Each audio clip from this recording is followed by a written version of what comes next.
It is the year 2022 and NATO, the United States, the United Kingdom, and Europe have declared war on the Russia. A new world order is accentuated on our planet with a third world war.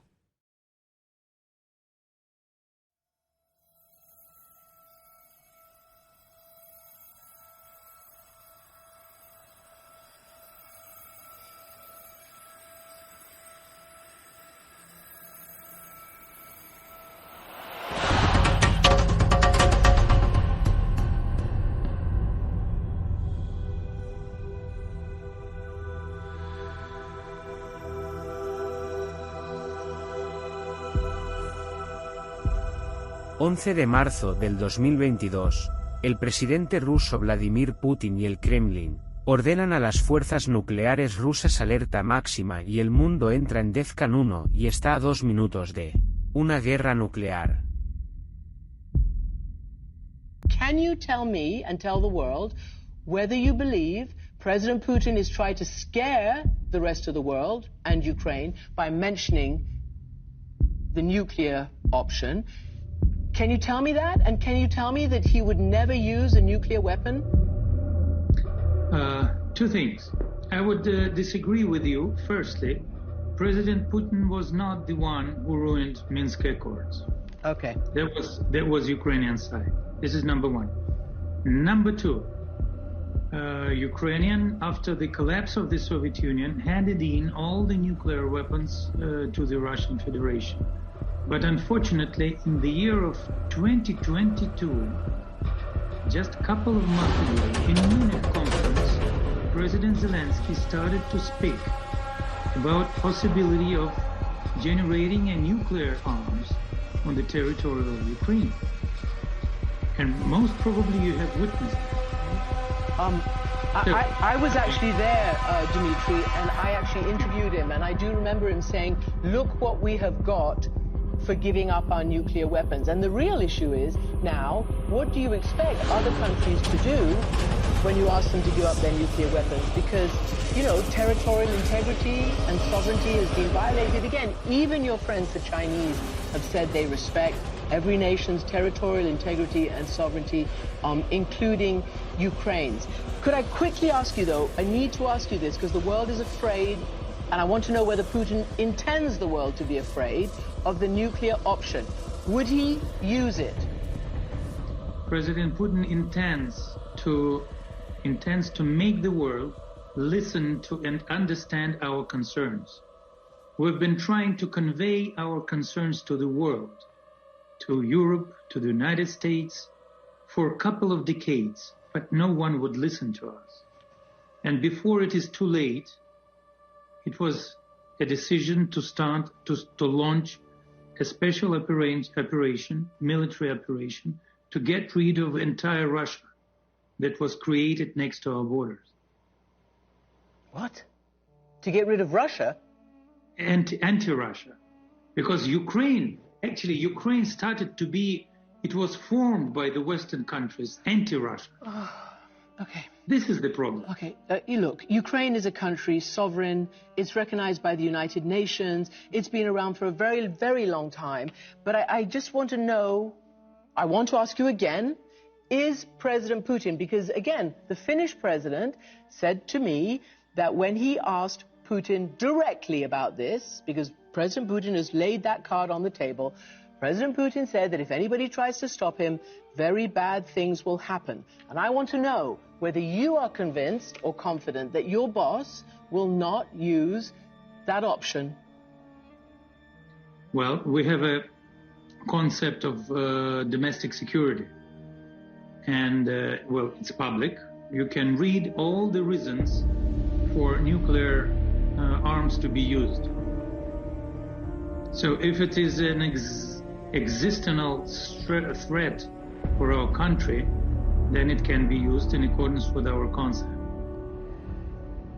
Well, there are no other reasons that were mentioned in that text. So you are basically saying only an existential threat to your country. I still don't know whether I've got a full answer from you, and I'm just going to assume that President Putin wants to scare the world and keep the world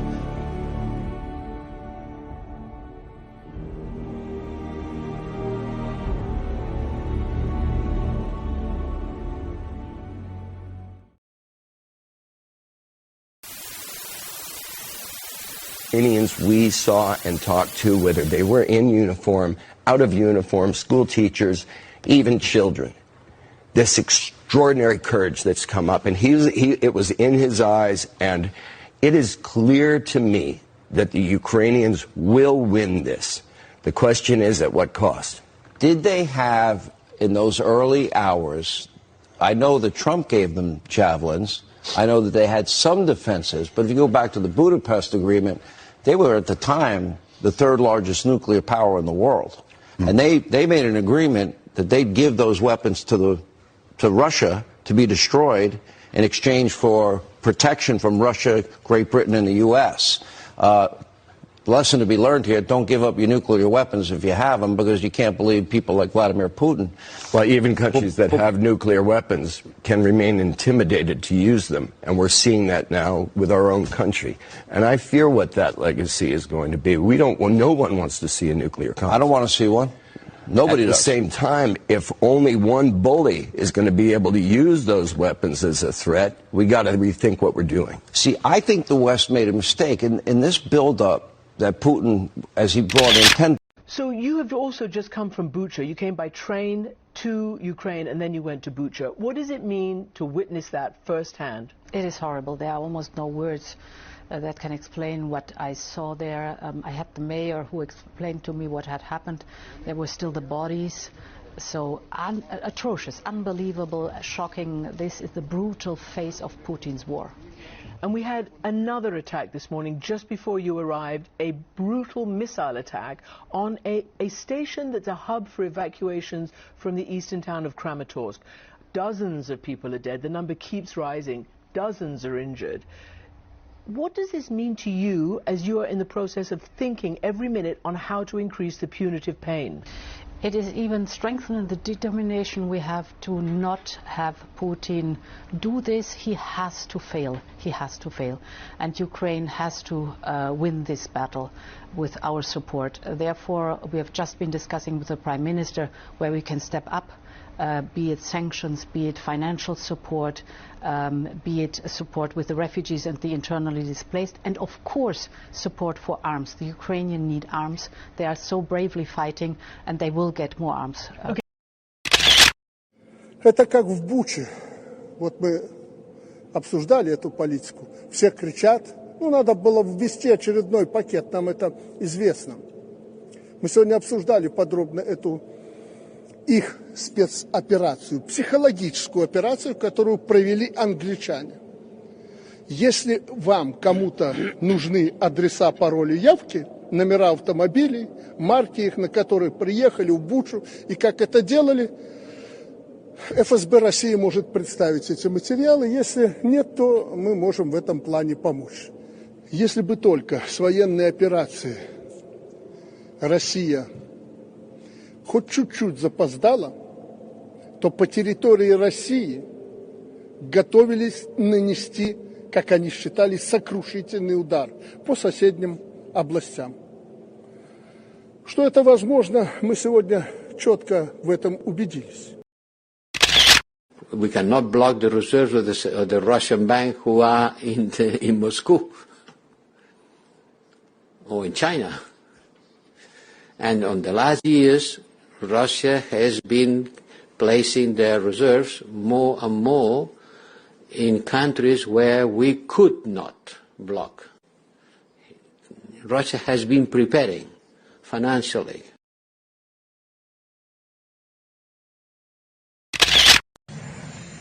You may remember I got criticized for calling Putin a war criminal. Well, the truth of the matter, to show what happened in Bucha, this warrants him, he is a war criminal. But we have to gather the information. We have to continue to provide Ukraine with the weapons they need to continue the fight. And we have to gather all the detail so this can be have a war crime trial. This guy is brutal. And what's happening in Bucha is outrageous. And everyone's seen it. To call Biden a criminal. Why is that? He is a criminal. He's a criminal. He got caught. Read his laptop. And you know who's a criminal? You're a criminal for not reporting it. You are a criminal for not reporting it. Let me tell you something. Joe Biden is a criminal, and he's been a criminal for a long time, and you're a criminal in the media for not reporting it. Good luck, everybody. Have a good day. Based on real events. Directed by Oliver Stone and produced by Kitoko.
Onorevole Deli ha facoltà di replicare. Thanks, Colleague.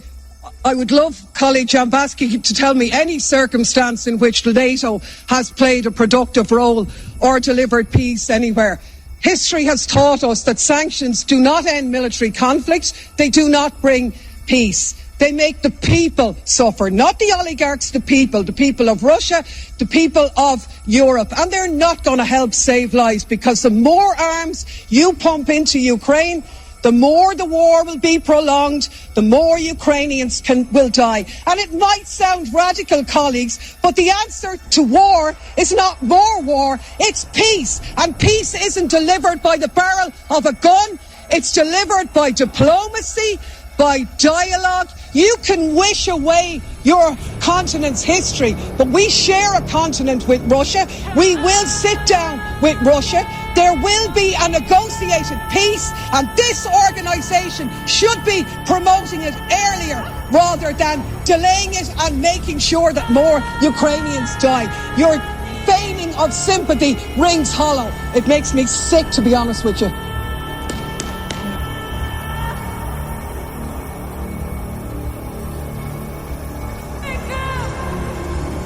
Stop escalating the war. Stop sending arms. Why didn't you push Kyiv to sign the Minsk Accord? Why no to NATO? Shame on you. You're going to push us to World War III. Shame on you. No to war. No to escalation. Stop sending weapons. Stop training the military. Stop using Russia, or stop using Ukraine as a proxy against Russia. No to NATO. No à l'OTAN. No à l'OTAN. No à la guerre. No à l'escalation. Tu devrais avoir honte. Stop using Ukraine as a proxy against Russia. Stop using Ukraine as a proxy against Russia. No to war. No to NATO.